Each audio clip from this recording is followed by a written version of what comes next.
Hello, NaNoWriMo. I am Grant Faulkner, Executive Director of NaNoWriMo, and welcome to today's fantastic NaNo Prep webcast. We have two really wise, one wise author and one wise editor, at the very least, maybe both. And you know what? I woke up this morning and I looked at the calendar and I thought it was still early October. And it's October 13th now. And I know that some of you are in the same boat as me. I had planned to have my novel idea all wonderfully picked out in maybe early September or sometime in September. And I failed to do that. I entered my novel idea yesterday on the NaNoWriMo website. I had hoped to be well into an outline. As a pantser and maybe plantser, I really wanted to outline this time. And so, you know, I was on Twitter today and I saw one person asked, I don't have a novel idea. Is it too late? No, it is not too late. We will take, you can sign up for NaNoWriMo all the way through November 30th. You know, we don't turn anybody down, so sign up, please. Another person said, I don't have time to outline before November. And you do. If I'm going to do it, I want other people with me. And I know Darynda especially is a fantastic outliner, and she's going to revolutionize our concept of the outline. And then one person said, I don't know how to write a novel. And that is what we're here for. NaNoWriMo exists to help people write novels because, you know, you learn to write a novel by doing it. So we're going to dig into all those questions even more deeply today. But before we dive in, I want to thank our sponsor of this webcast, Reedsy. Reedsy is also sponsoring NaNoWriMo. You can look at their sponsor offer on the NaNoWriMo website. And if you don't know what Reedsy is, it's a marketplace of editors and designers and illustrators and publicists and marketers, and they've all worked in the publishing world. And then you can go through Reedsy to choose one that's suitable for you if you want to, you know, take your NaNoWriMo novel to that next stage and possibly publish it. Another thing I wanted to mention that Reedsy is they just recently released a series of free online courses, a lot of writing courses and publishing courses. So if you go to the Reedsy site, check them out. I think Michael, our guest, even has a course that's coming up. It's not there yet, but it'll be there soon. Not quite yet. Soon, very soon. Soon. Good. Very soon. I know it's all good stuff. So thanks to Reedsy. And now I want to introduce our special guests. Darynda Jones is a very special NaNoWriMo writer. She has been doing NaNoWriMo since 2003. Every single year she has signed up for NaNoWriMo, which is just wonderful. Yes. And I want to say she's essentially been doing NaNoWriMo her entire life. I read this on her website. When she was 5, she would pick up a pencil and notepad, scribble utter chaos onto the page, and ask her mom to read her masterpiece aloud. Which, Darynda, I still do that. That's basically the way I write. Just so you know. That works. It's okay. Yeah. So not only is she a NaNoWriMo writer every year, but she's written a lot of books. She currently has 2 series with St. Martin's Press. The Charley Davidson series is of special note. She recently published The Curse of the 10th Grave, and a book about the 11th grave is coming in January. It's a really fun, scary series. Thank you. A lot of cemeteries, as you might imagine. Yes. Yeah. She's also written the Darklight trilogy, and she's won just gobs of awards, including 2009 Golden Heart in the Paranormal category for First Grave on the Right, and the 2012 Rita Awards for Best New Book. So thanks so much for joining us, Darynda. Thank you for having me. I'm honored to be here. Yeah, great. And then Michael is a professional fiction editor and consultant, and he's coming all the way from the UK, where it's like, what, midnight or something? Not too bad, actually. Just gone 10 o'clock. Just gone 10 o'clock. So okay, not, good. Not well, if Michael nods off, Michael won't nod off, I know. It's going to be. But thank you for coming in so late. And Michael is one of those editors at Reedsy who I mentioned. He specializes in genre fiction, and especially science fiction, fantasy, crime fiction, thrillers, romance, westerns, graphic novels, and manga. And of special note, when he was editorial director of Del Rey at Penguin Random House, UK. He worked with Andy Weir, author of The Martian. And so I'm hoping that we'll hear some great stories about Andy Weir's creative process. Yeah, well, Andy's he's just a terrific guy and a terrific author. Good. I can't wait to learn more. Well, I'm going to jump into questions, and just so everybody knows, I prepared some questions, and we crowdsourced questions on Facebook and YouTube, and I grabbed those questions. And then please, in the chat, please keep asking questions, and we have our special producer, Tim Kim, who's going to ping me or directly hand them and put them in front of my face. So we're going to try to answer as many questions as possible. But I'm going to start off with Darynda, since she's done NaNoWriMo for so long. And one of the questions we received, Sharon Dawson asked, what advice would you give to someone who hasn't written outside of work-related emails? I was wondering, Darynda, if you can go back to 2003 and think about how you first discovered NaNoWriMo and what advice you might give Sharon. For me, it's just coming up with that idea that just kind of sets you on fire and that you have to write. You know, just come up with your best, most compelling idea and outline as much as you can. You know, if you're not an outliner, go ahead and try a little bit. Because it will help you. It will help you with momentum and pacing and all of that. But yeah, just think about what just compels you and what makes you want to write. What story in your head must be told, and tell that story. Yeah. Well, you know, I'm wondering, like, when I read Sharon's question, I wondered what I wanted to, like, reach out and ask her is if she, because I feel like just plunging in and doing it is, like, the most important thing for what you were saying. Yes. But I was wondering if she might have even been doubting her ideas. Like, for instance, I was grappling with 5 different novel ideas in September, and I just decided yesterday.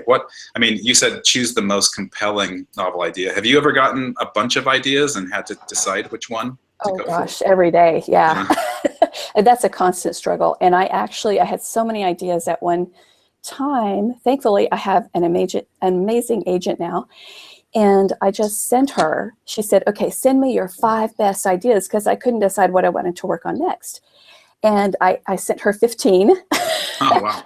I couldn't even narrow it down to 5. I have like 200 things I'm working on. And so she helped me. She told me what she would like to see next, and she gave me a couple of ideas from there. But it is hard. And I think, you know, a lot of the things that she went off of was when I was pitching them to her, or, you know, just telling her what I wanted to write, she said that she could tell which ones I was most excited about just by the way I talked. And so she went in that direction too. So I think really just what you're most excited about, and maybe just what you think is would be the most compelling for other readers as well. You know, you can think in that direction if you want to. But yeah, just jump in, like you said. Yeah, and so Sharon, Darynda, you'll share your agent's number so that we can all call her and have her. Absolutely, of course. Good. That's part of the Okay. Good. Yeah, so I'm going to tell Sharon, just believe in your novel idea. If you're excited about it, as Darynda said, go in and write it and test it and explore it, and you'll find out how to write that novel. Absolutely. So the big question at this time of year, the ongoing conversation, debate, is whether you're, you know, a pantser or a planner, or as I call myself, a plantser. There's a lot of plantsers out there too. These people who just can't quite do either to the extreme. Darynda, I know that you're a planner. Can you tell us a little bit, like, why you outline and how you do it? And I also want to talk to you, Michael, about how you work with authors outlining too. The way I do it, that's just kind of the way I started. And I didn't know any better. I just thought, you know, when I finally started writing seriously, because again, I've been writing forever, but when I thought, okay, I want to write seriously toward publication, I want to complete a manuscript. And that's just what I did. I just sat down and outlined the whole thing. And what I have discovered is that when I try to pants it, I get into trouble every time. I mess it up. Even with 11th Grave, which I turned in, it's all done and everything, but my outline was not as detailed as it normally is. And so I ran into a lot of problems. I thought things would work that didn't work, and I ended up cutting way more than I normally do. I probably cut 20 to 25,000 words off of that. And I never do that ever, because I'm such a detailed outliner. I know exactly where I'm going. And so it was very unusual. So I've learned, don't mess with your process, Darynda. Darynda, I think I heard you once mention that you actually have multiple outlines. Is that right? Yes, I do. I have 3. Tell us a little bit about that, because I've never heard anyone outline quite like that. Absolutely. Well, basically, I start with a synopsis, which that's what I send to my editor for approval. And my amazing editor, Jennifer Enderlin, she approves it, or she gives me tips or things that she thinks maybe won't work. But usually, you know, she's like, this is great, let's get going. So then I take my synopsis and I do what's called my detailed outline. And my detailed outline, that's the one that it's usually 40 to 60 pages long by the time I'm finished. Yeah. Do you publish your outlines? No, but I do send them to people. So if people who are curious, if you want to know what it looks like, just send me an email and I'll send it to you. I have no problem with that. But yeah, and it's just I know every single thing that's going to happen. Then at the end of all that, I do what I call a skeleton key, and it's just a checklist of every scene. And it's basically, so I paste my detailed outline into my manuscript and I delete it as I go. But then my checklist is always there, my skeleton key. So I keep moving forward, and it keeps me moving forward. And that's how I can write. Once I get my outline done, that's the longest part of my process. I can write a book in, and this is horrible to say, but I've had to do this. I've written a book in 7 days before. Wow. And yeah, because I'm a horrible procrastinator as well. So I don't recommend it. I think we need to see that book, the book about how you do that book. Yeah, 7 days. Well, there's nothing like being a horrible procrastinator to ignite your creativity. I think NaNoWriMo serves that purpose to many people as well. I'm curious, Michael, how with the authors you've edited, if you've worked with, since you've worked with so many, and maybe you could even share some of those names that I didn't share earlier. But what do you notice? What works best for them? Do they have 60-page outlines like Darynda, or do they it's interesting, because if you're a commissioning editor at a publisher, certainly traditional publishing, and I was at Penguin Random House UK, Avery Publishing, and a lot of what you get, of course, comes through agents, and I think that's kind of important as a thing to say, that you know, in a way, a lot of the hard work that agents do is to go through all their submissions and usually sending the editors the best of what they see, and you tend to get less unsolicited manuscripts. So often you're getting a full book. You know, not always. Sometimes you'll get a partial manuscript, and I have bought.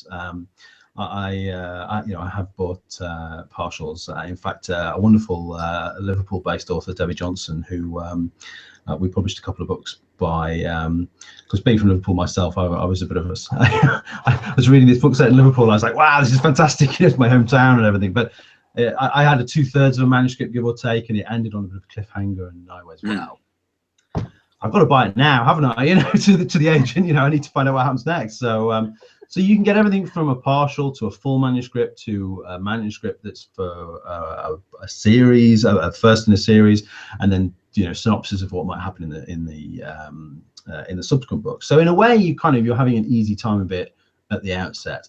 I've also worked with authors, terrific authors like Guy Adams, who I'm sure many of you have read some of his books, and he's written very widely. And he pitched an idea to me, and we worked on the idea for, I'm sure he won't mind me saying, we worked on the idea for a while, backwards and forwards with the synopsis and sample chapters, and until I felt that we were, you know, we had the best version of it for me to take forward as a possible acquisitions to my colleagues. And then of course we did, and we published them, and the Clown Service was the first of those books, which were terrific books to read.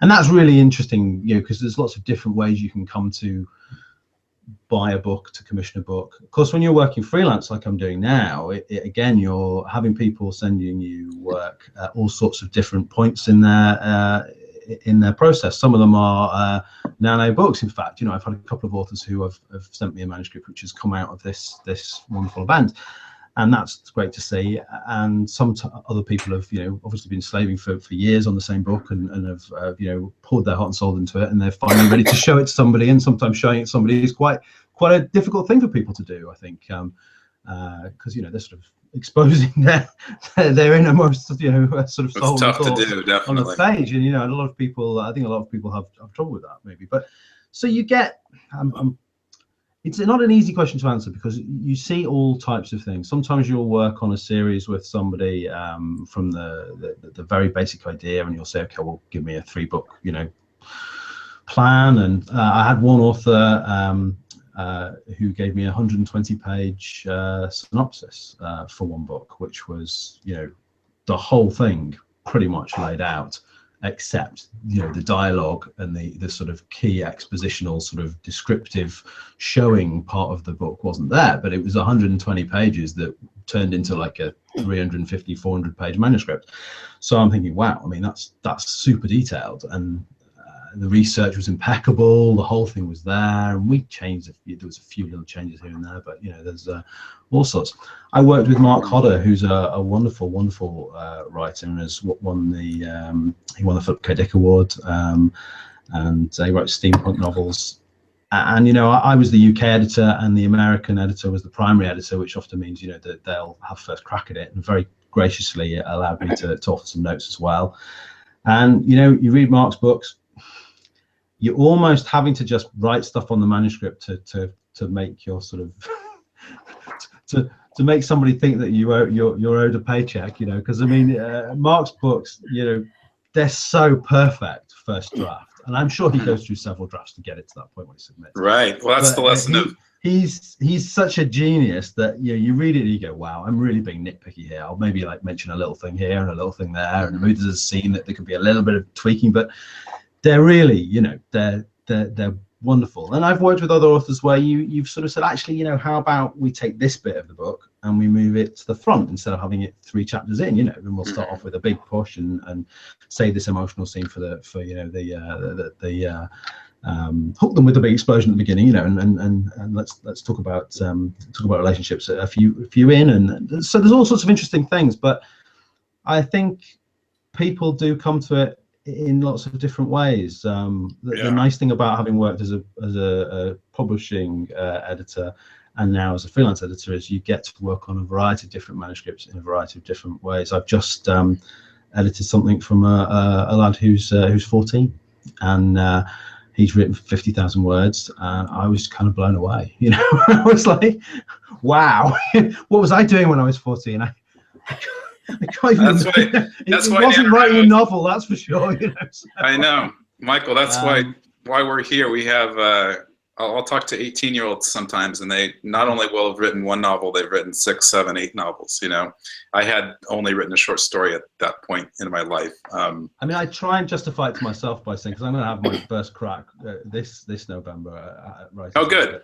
And I've signed up. I've not put the synopsis on there yet, but yeah. So, but what was I doing when I was 14? I was reading books, and I was going to school, and we didn't have the internet, you know, and things like this didn't exist, you know.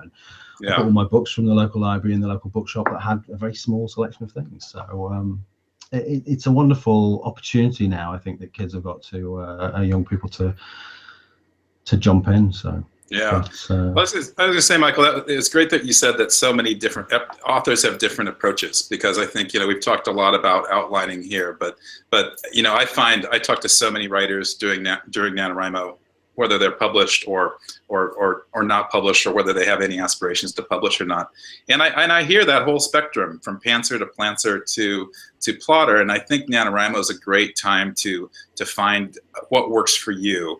And the reason I said at the beginning of this was why I was going to outline this year is because I think it's also a fantastic opportunity to try another approach just for the heck of it, you know. And I think you're right. I think, you know, everybody's got their own way of getting there. For me as an editor, I think planning is important. I I think, you know, I've edited all sorts of different books, you know, and in freelance, you do notice when you're having conversations with authors, there tend to be, I think it's fair to say, there tend to be more structural problems with a book, you know, if there hasn't been some sort of planning going on, whether it's the sort of continuity errors or, you know, just plotting issues. And sometimes the writing is great and you know, and exciting and then the ideas can be fantastic, but then you have to say to them, well, you need to go back, because you know, you've got somebody doing something here on a Tuesday and then you're saying 3 days has gone past and it's Monday, and you kind of, that doesn't work. Now that happens in books that are planned or unplanned, but you get more of this.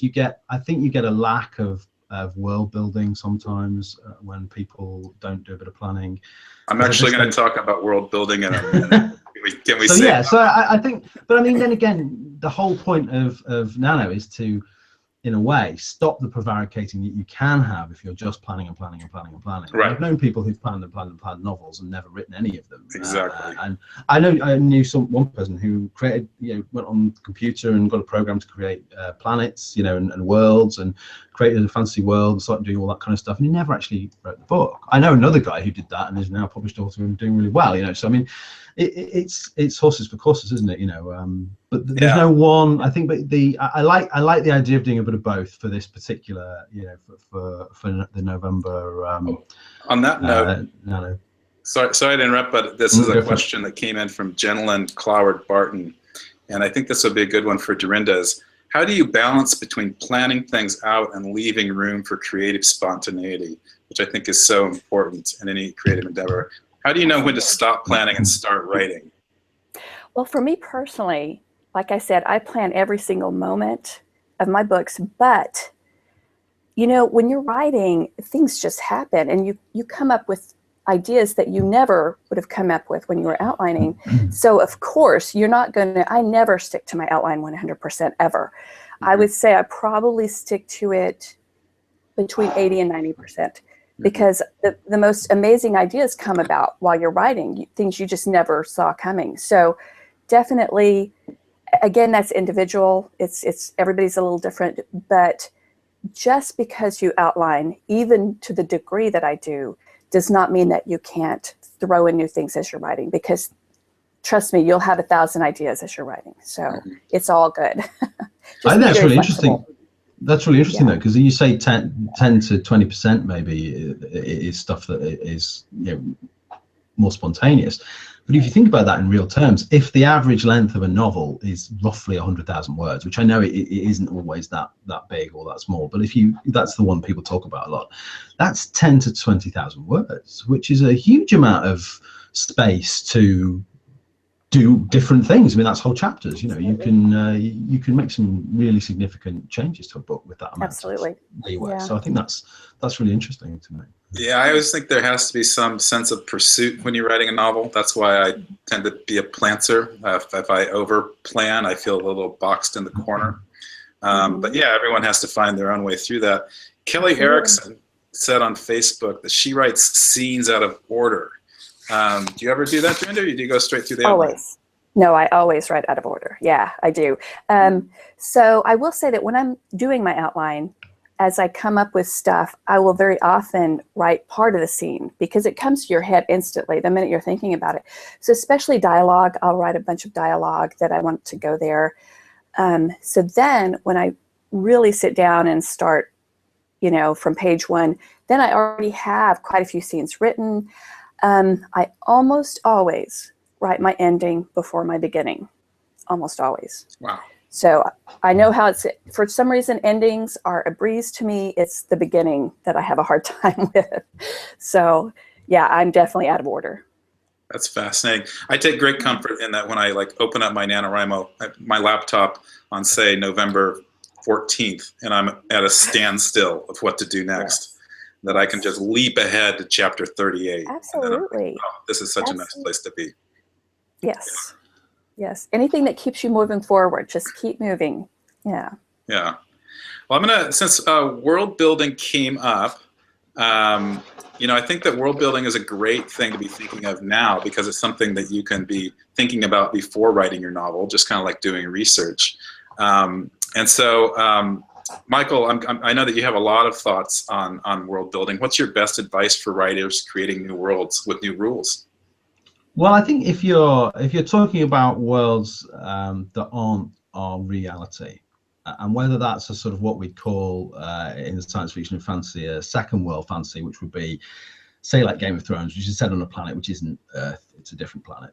It's got a completely different set of rules. It's very familiar, but it's essentially you can do what you want with it. You can literally do what you want with it. If you want to have dragons, you can have dragons. If you want to have elves, dwarves, trolls, you can have any of that stuff that you want. You can have magic.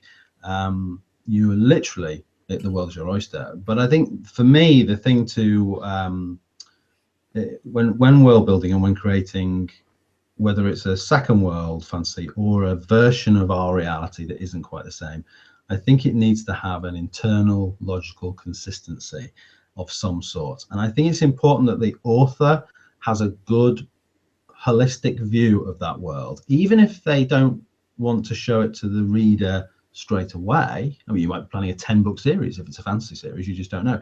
You may not want to have everything meticulously lined up. That's not necessary. But if you're going to have a magic system in a fantasy book, for instance, you need to know how it works, and you need to essentially decide what to do and stick to it. Unless, of course, there's a particular plot point whereby you might want to break the rules that you've created, because that's the whole point. That could be the story point. Yeah, that could be the climax, that actually things are not as we seem.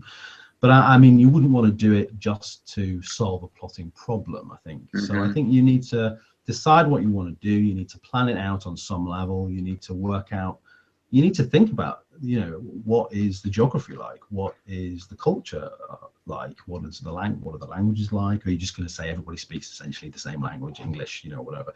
Or are you going to create fantasy races? Are they going to have 2 legs, 4 legs? Are you going to have horses? You don't need to have horses. It's a different world. But also, this is not just about fantasy worlds and science fictional worlds. Of course, in science fiction, it's often more futurism, and so you can extrapolate. I think obviously, that's another interesting thing, and you can talk about science and technology, and you can let your imagination run wild on what might be possible, which a lot of the golden age science fiction writers did very, very well. But also, if you're writing a book set in the real world, like a crime novel would be a really good example. You need to have some idea of how the police work. If you're going to do, or how private investigators work. Like in the UK, for instance, private investigators don't have licenses. So it's not like if you're writing an American crime novel where you've got to get a PI. And actually, if you're in California, I understand the rules are quite strict about how to get a PI license. And you don't need to go. You need to know about that in the back of your mind, I think, to make it believable and help people suspend their sense of disbelief and become fully engaged in the novel. So I think doing some world building, working on those basic things like geography, location, culture, what kind of, if it's a fantasy world, what kind of infrastructure do they have? Do they have black powder weapons? Do they not have? Do they use magic to power things? If so, how? It doesn't have to be super detailed, but it has to be, something that you're not going to chop and change throughout the course of a book. And again, like I said, if you are going to change something fundamentally, it's better that is the point of the story, or rather than an easy fix, because people will spot that. Fantasy science fiction fans, they're so loyal and they're so engaged and they're so hungry for new material that they're so knowledgeable and they've read so many things. And like you find that in crime books as well, you're going to find people spotting inconsistencies and things that are mistakes and fact checking. Now, of course, if you're being published by a traditional publisher or self-publishing, you may well go to a phenomenal copy editor who will do all sorts of wonderful fact-checking for you and make sure you haven't made any. I had one phenomenal copy editor work on one of our books at Del Rey, and there's a character walking down a street in Paris in 1903, and she's on Google Earth, and she's making notes on the manuscript about how she's Google Earth checked this to make sure the character's walking in the right direction along the road, and she's actually done all that stuff. But on one level, the author should be thinking about that kind of thing. If you're in a car chase and the guy turns left, can he turn left there? Could he turn right? Is there a road? These are all actually in today's modern world actually really easy things to do. They might be time consuming on one level, but world building is about creating a believable reality, whether it's a completely alien reality or one that's set in the here and now. And so for me, the most important thing is to decide what you want to do, build a basic framework for your world, and make sure you know what the basics for that world are. That sounds so good. You're not. I mean, that probably in a way that feels vague, but I think the idea of having an internal logical consistency to your world is cause, I like your cause question. and effect. Are there horses in this world or not? This is something we must decide before November 1st. Yes. One thing I find interesting is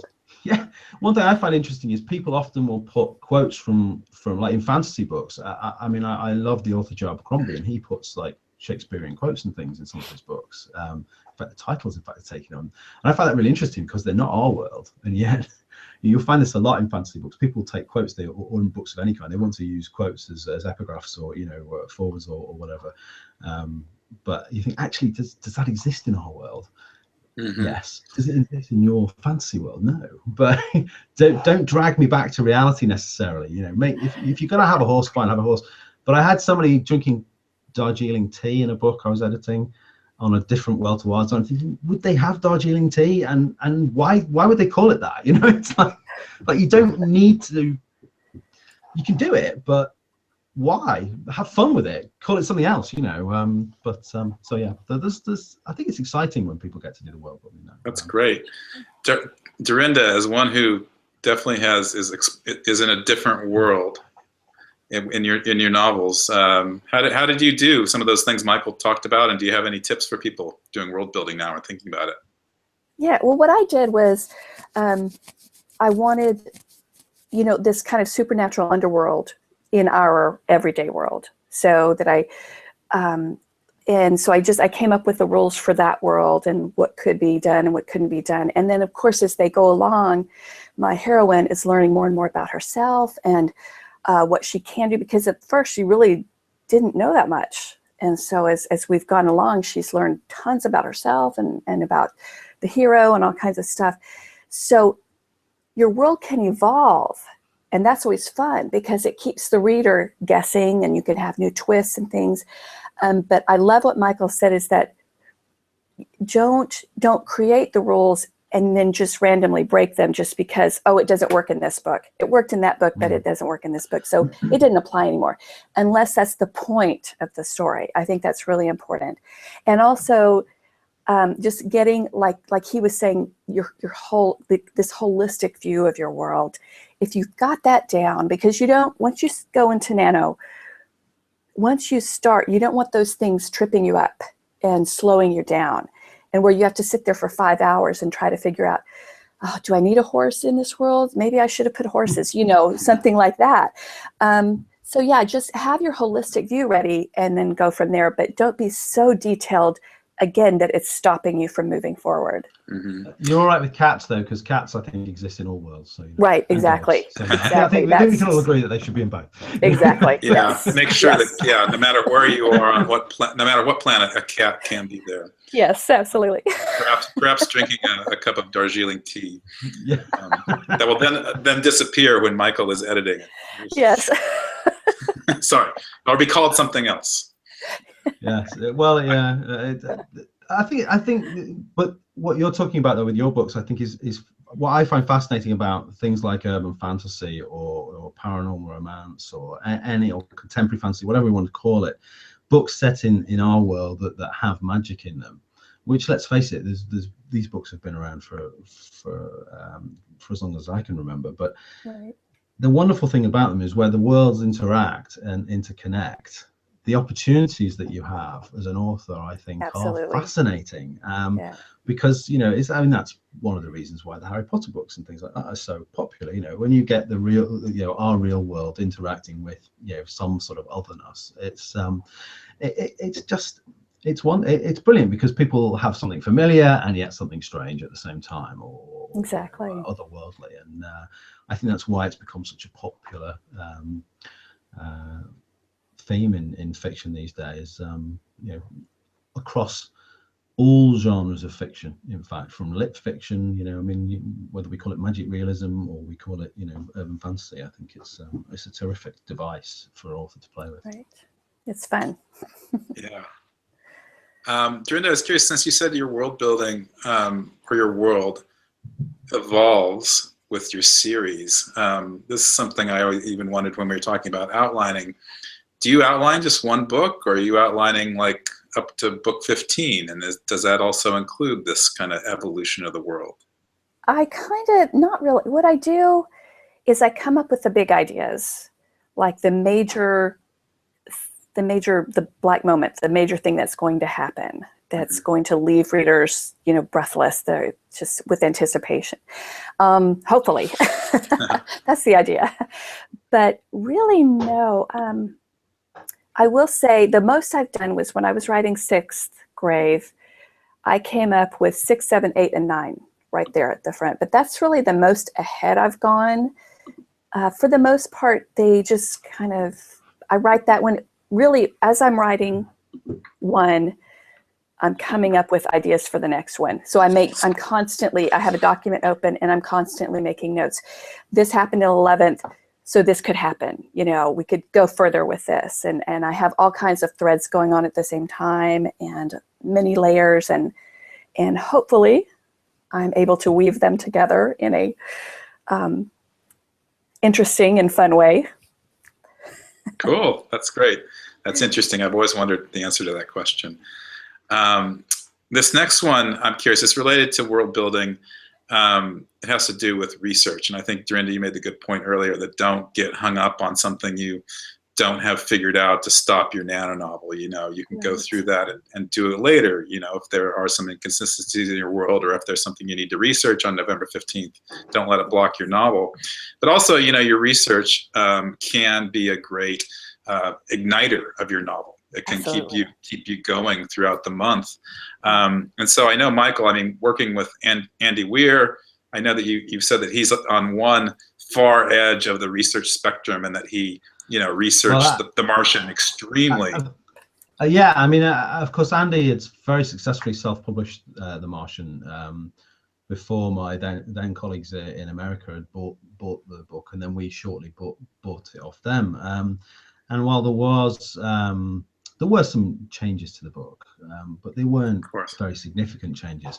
But I think Andy's given many interviews now, which is they're well worth looking up on the web. There's lots of video interviews and podcasts and things he's on. And he talks about his process, and it did take him several years to write the book, and he'd taken some time out to have a go and write it. And he did a lot of research, and I think the things like, hopefully I'm not misremembering, but I believe he wrote a computer program to chart trajectories and things. So like the ship traveling at whatever speed he decided, obviously the engines on the spacecraft, as I understand it, are things that we don't quite have yet, but they're not too far, in the science fictional world. And it was all very realistic. In fact, one of the big talking points when the movie came out, in fact, I think it was like the week before the movie came out of The Martian, that they found water on Mars. And spoiler alert, but of course there is a part of if you've not read the book or seen the film, there is a part where Mark Watney, the main character, has to make water to survive. And of course, shortly before the film came out, where they discovered that there was in fact water on Mars, which nobody knew about when Andy wrote the book. And so it was for no lack of researching on his part. But he said he tried to make everything, I think, as technologically correct as he could, whilst obviously extrapolating it into the near future, so he could cheat a little bit here and there. But he tried to make the space journey itself, happen in an amount of time that it would be able to happen into, and all these various things where they slingshot the spaceship and stuff. It was all, mathematically correct, as I understand it. The thing he said he cheated outrageously, of course, is that the dust storm that creates the problem at the beginning of the book, he said their atmosphere, of course, on Mars is not, there isn't enough atmosphere to actually cause that much wind and to knock over a spacecraft potentially, based on the current information they had. So he cheated, but he was very upfront about it, saying, well, yeah, I did that one thing because for the story we needed something to happen, and that was the way we wanted to do it, and it is fiction, and that's that. But you read that book, and it's technically, even though there's not a lot of technical speak in it, it reads really, really like, it almost doesn't feel like you're reading technical stuff because it's so well done, and it's so authentic. that, I mean, he's been on tours of NASA now. I think the NASA fell in love with him immediately because, you know, of the wonderful accuracy and the sort of positive nature of the book.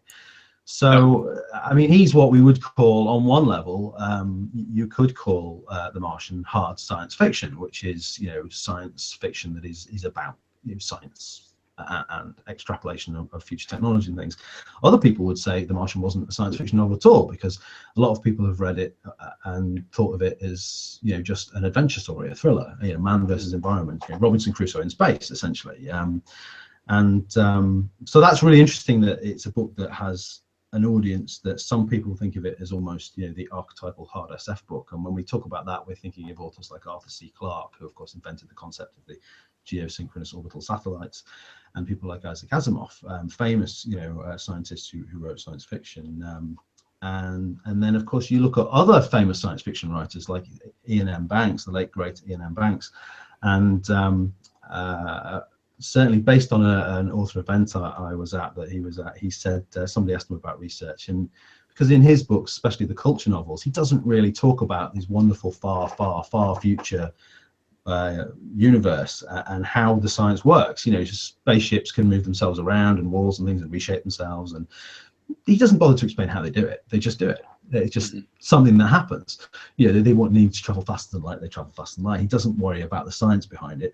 And somebody asked him, and he said, well, you know, you've got to research that stuff. If you're going to explain it on any level, you know, you've got to be able to know what you're talking about. And you know, again, I'm paraphrasing, but the idea being that, you know, you can write a science fiction novel set in the far future and talk about wormholes and things, but you don't really necessarily need to know about it.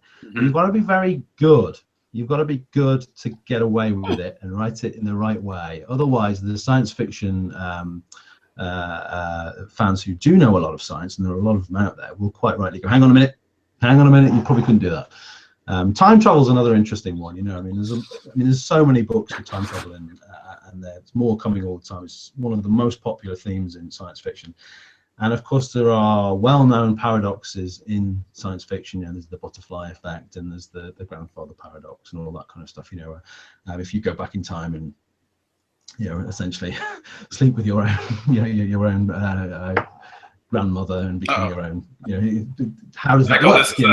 This is a PG-13 webcast here. Just so you know. Yeah, we don't want to. No.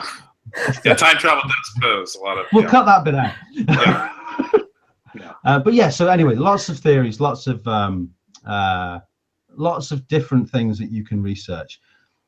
And there are wonderful writers out there. There's a guy called Greg Egan. He's a mathematician, and some of his science fiction novels, one of them starts with like a fractal graph of some sort. It's like the very first page, and I was opening it up and going, well, okay. Being someone who's very bad at maths, I was like, this is going to be hard. And of course, he's such a wonderful writer that you can kind of gloss over the sciencey bits, and it doesn't really interfere with the story because he's so good at it. But I think if you're writing a book that requires technical knowledge, you know, if you're going to write a book, I mean, crime novel again is an interesting one. If you're going to get into the CSI and DNA testing, all that kind of stuff, it's probably, you know, worth reading up on it a bit. I think from the nano kind of point of view, you don't have to worry too much about, you know, going overboard. I mean, the whole point of joining up and spending a month writing a novel is to get over some of these hurdles. From my perspective of it, is that it gives you the opportunity to kind of go, okay, I need to do some, you know, obviously if I'm going to talk about a place or a bit of technology or invent something, I need to have a basis for it to make it believable. But do you need to go off and study computer science for a year? Probably not, no. Do you need to read a book on I'm trying to think of a good example. Well, there's like in the UK we have there's a handbook for policemen that they all carry around. If you're going to write a crime novel set in the UK, you probably buy that book and you'd be able to flick through it. You wouldn't even necessarily need to read the whole thing, but it'd be a great resource. There's wiki these days. So I think research is important for novelists. It's important because, again, there's a suspension of disbelief. There's an awful lot of things that could trip you up and make your novel not seem great. Like if I was going to write a book with somebody who was like a day trader in it, or have Wall Street involved, I know nothing about that world. You know, I'd need to look it up. I'd need to try and understand how people trade stocks and shares. It's not something I've ever done. so I'd want to look into it, or at the very least, watch Bloomberg News or something a bit, maybe. Yeah. But I mean, I don't know, Darynda, with your books, I mean, obviously I think fantasy novels are easier in some ways. But then again, once set in the real world, you have to obey certain real world rules. Right, But right. and again, that's where some of those conflict that emerges when those two worlds collide is kind of one of the interesting things. But I don't know how you find fitting the two things together must be kind of interesting from a research point of view.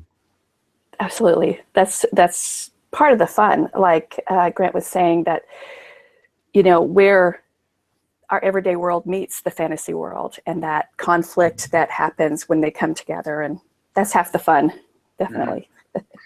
I want to encourage people to submit their questions, and I'll ask Tim to ping me with them. We want to get all your questions answered. But while that is happening, Darynda, I want to say that there's this notion that once you become a successful author, published author like you, that maybe you don't have any problems with an internal editor, that you don't have any mental blocks. And I just want to know, is that true? Do you just sit down and it just flows effortlessly and wonderfully and artistically? Do you still? I wish so hard. No, I will say every book is different. 11th, which is obviously the 11th book in the Charley Davidson series, not including a novella, was probably the hardest book I've ever written. Things just weren't working, and I was having the hardest time, and thankfully I had an incredible continuity editor help me out, and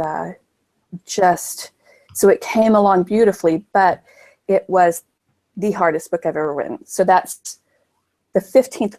Well, if you include what I haven't got, it's what I haven't published. It's the 16th book that I've written, and I wish. Thank you. That's good to know. Yes. Every time I'm struggling, I'll say, well, even Darynda Jones. That's right. With 16 books, she's, we still have to face this down as writers. Absolutely. I just got a question from Tim, from Crystal Knuckles. She has a full-time job, plus she's a single mom with 3 kids. So she knows that she's going to struggle to find time to get to write. This is my challenge as well. What are your suggestions, and how do you squeeze in time? And Darynda, I know you're a mom too. So how do you find time to write in a busy month?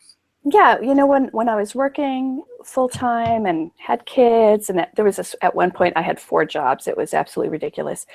And I would still try to write. And for me, it was writing at night because I'm more of a night owl. But if you can get up, even 30 minutes early to start your day, just get up. Don't do anything else. Get up, open your laptop, start writing. Go to the bathroom if you have to, but that's it. We'll allow that. Yeah, and just start writing. And for some reason, when you very first wake up, your mind is at a place where it can really flow very easily, much more easily than at the end of the day when you're tired, the kids are cranky, everybody's hungry, whatever. You have to do laundry. It's just harder at that point. So if you can get up earlier just to get those words in, I would definitely recommend that. This is the #1 reason when I'm talking to people about NaNoWriMo that they say they can't do it, is that they don't have the time. And I think we all perceive ourselves as busy. We all are busy. This is a busy Absolutely. world. And so it's a challenge. It's a challenge during NaNoWriMo. It's a challenge in other months of the year. And one of the stories that I take inspiration from is that Toni Morrison, like Crystal, was a single mom. I think she had 2 or 3 kids. And she wrote her first novel. And the way she did that was she wrote 15 minutes a day at the very, very end of the day. And I know that she also woke up early when she could to write as well. And I think sometimes NaNoWriMo, like writing 50,000 words, it can seem like such an overwhelming thing. But a novel is built, all big things are built in increments. Absolutely. So I'm always like, if you can grab 10 minutes during your lunchtime, 15 minutes before going to bed, an hour in the morning, whatever it is, or 6 hours on a Saturday. I mean, say, what's that? Go ahead. I was just going to say, when I was writing the second book, so I still was working full time. I had 2 jobs and all this stuff, and I was an interpreter at the time. So I would put paper in my back pocket, and every time my client went to PE or went to speech therapy or a place where I didn't have to be with him, I was in kindergarten at that time, so I'd sit in the little bitty kindergarten chairs, take out my piece of paper and write.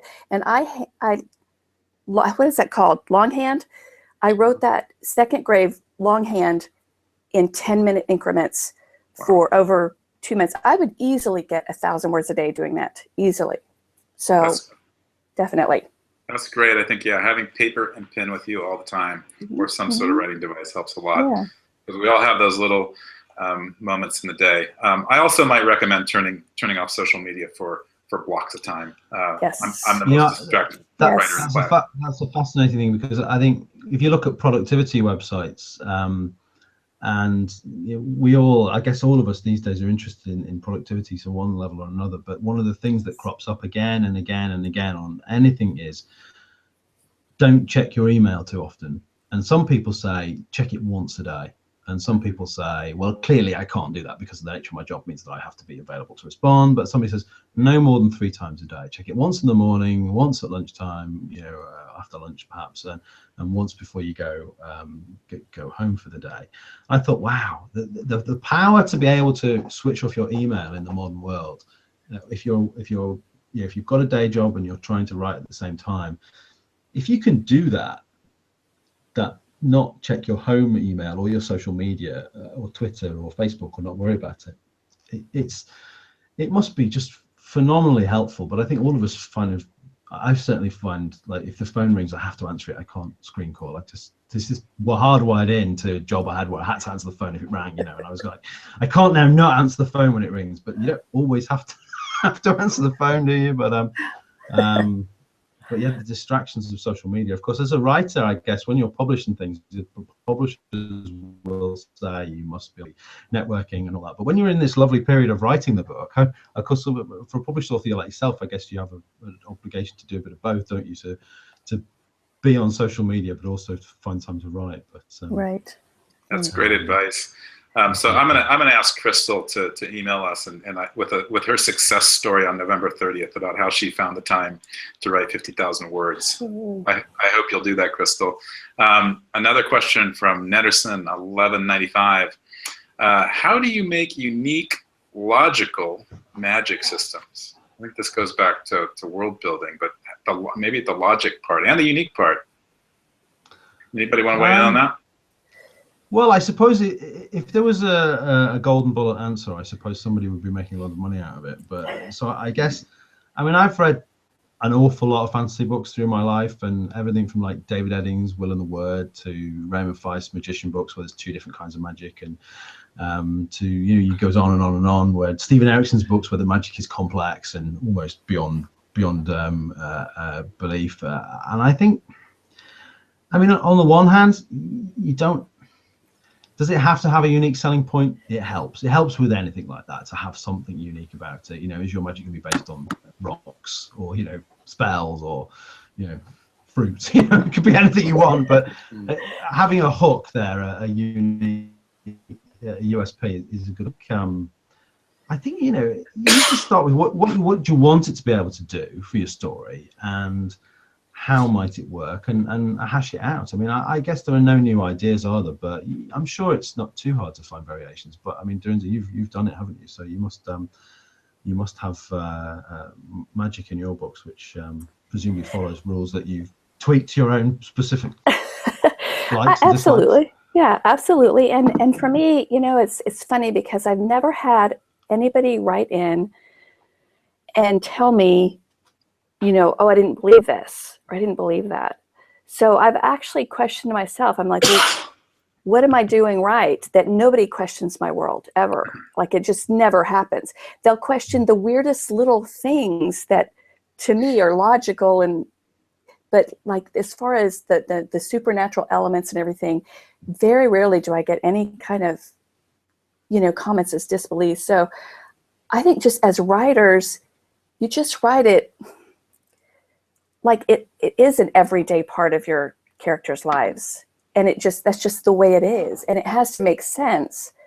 But as long as it makes sense to your world and your characters, and of course you have to have limitations. It can't be, or a price, you know, magic should always have some kind of price. I think that's for me, that's a really important idea, that in some way magic costs to use, Right. whether it's energy, just whatever it happens to be.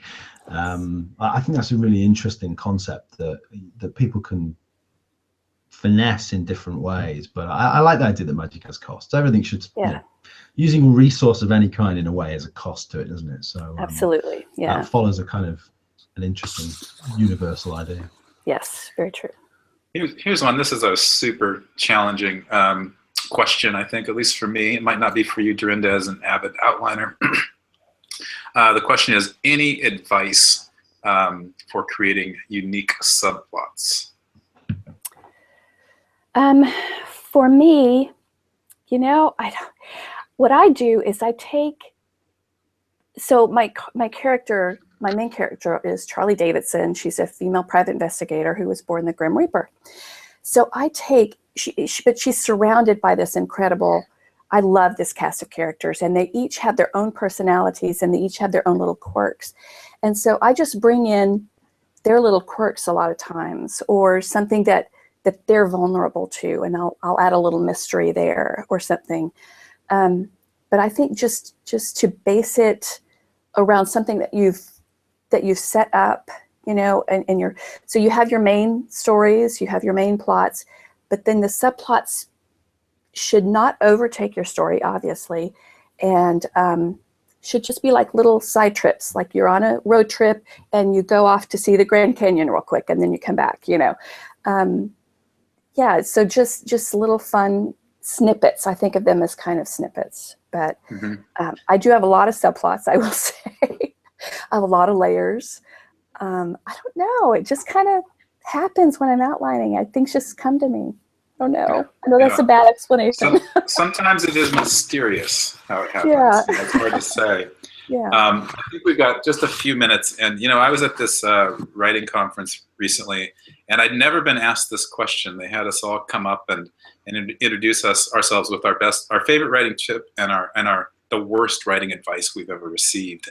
And I was really fixated on that second part of the answer, because I think we're usually imparting our best tips and not the worst ones. But I think we all have experience of having tried something out that didn't work for whatever reason. Might have been good for somebody else. I was wondering if you could each share your worst writing tip for NaNoWriMo. Mine is write what you know. I hate that. I really hate that. I just think that the whole point of writing is to discover new worlds and everything. And it was like Michael was saying, as long as you know a little bit about what you're writing about, you know, if you're writing a crime novel, get a police procedural handbook or something so that you know what's going on. But that's half the fun, is you're learning as you're going. And to me, I just felt like going in, I thought, well, I don't know that much, so I'm going to not follow that. I'm going to do something else. That's great. I'd struggle with write what you know too. I struggled with that for years. How about you, Michael? I'd love to pick that one as well, but I find this quite a hard one actually, because I mean, you know, you could argue that all advice is good advice, but it obviously isn't. For me, anything that puts up a barrier between you achieving your goal. Now I know that's awfully vague. So as an example, I guess I read one somewhere. Top tips was have your own workspace, and somebody saying, you know, I know lots of stories of people writing books in coffee shops, and really I think you should have your own private space. And I kind of thought, well, on the face of it, great if we've all got a spare room, you know, but not everybody's got that luxury. You could be in a dorm room at university sharing your space. You could be, you know, a parent with a single parent with 2 kids, and you just, you know, maybe you've got your bedroom, I guess, but you know, I think anything that feels like it's putting a barrier up is bad advice. I agree. But I mean, I find it hard to pin down specific ones. I think write what you know is a perfect example, because if I wanted to write a book about a guy in space, clearly I've not been into outer space. I mean, it's nonsensical, isn't it? You know, I mean, can it help if you know a lot about something? Sure, obviously it can, but to stop you writing it, I mean, why would you? I'm trying to write a book about a stage magician, and I'm not a stage. Nice. I've never done a magic trick, but I'm trying to learn about it so I can write about it. But I think, but yeah, the workspace one kind of bothered me a little bit because I thought I've read some really good books by people who say they've written them in coffee shops, and I thought, yes, you need space, but you need to find your own space, your own idea. Some people wouldn't want to sit in a room on their own all day and write. They want to be around people. I think when it gets too personal, when people are saying you should do this because this is how I do it, I think that's a difficulty for me. I think you need to embrace the idea of finding your own way, using helpful advice, but nothing that makes you go, oh, well, maybe I shouldn't do it because they say I shouldn't do that. Right. It's a bit vague. I apologize, vague. Yeah, no, that's good. I was going to say, when you were talking, Michael, it reminded me that Ray Bradbury would actually leave his house because he had a hard time writing there with his kids, and he'd go to the UCLA library, and he had to pay for typewriter usage, I think. And so I think it was like something like $0.10 per half hour. It was essentially a timed writing experiment because he would try to get his money's worth, and he'd bang away the typewriter. I thought it was a great NaNoWriMo story. I sat next to a friend of mine on a plane when people still had PDAs and Scion type devices, and he sat there and was writing a book on a tiny little thing with a tiny little keyboard on a plane, crammed in like this, no room at all. And the same guy was telling me how he on his way to work, because he needed to find time to write, we go back to time to write, he would record stuff on a dictaphone. Oh yeah. And he had some transcribing software or whatever, and he said, like, he was all about finding the time and finding for him, he would adapt to wherever he could do the work. If he was on a plane, he'd do the work. If he was in a coffee shop, he'd do the work. If he was, I love my study I'm sitting in now, and I do my day job. I want to write where you are. No, because outside of what you can see is a horrible mess of boxes. This is an illusion of the greatest kind. But yeah. Well, hey, I think this is a great way to sign off here, because you can write your nano novel on a dictaphone, in a cafe, on a typewriter in the basement of a library. I think the important thing is to just write and not to let things hang you up. Yeah. And so I'm going to thank both of you. That was really interesting. I learned a lot, and this is helping me prepare for NaNoWriMo better. And I know we had a lot of other questions, but I'm going to thank you on behalf of all of our viewers. And I want to thank Reedsy for sponsoring this. And I'm going to officially put on my NaNoWriMo Viking helmet. Excellent. Let's do this. Let's do it. All right. Woohoo! Okay. Thanks again, guys, and thanks to everybody who's writing with us this year. Thank you. Thanks for sharing. Bye-bye. Cheers. Bye-bye.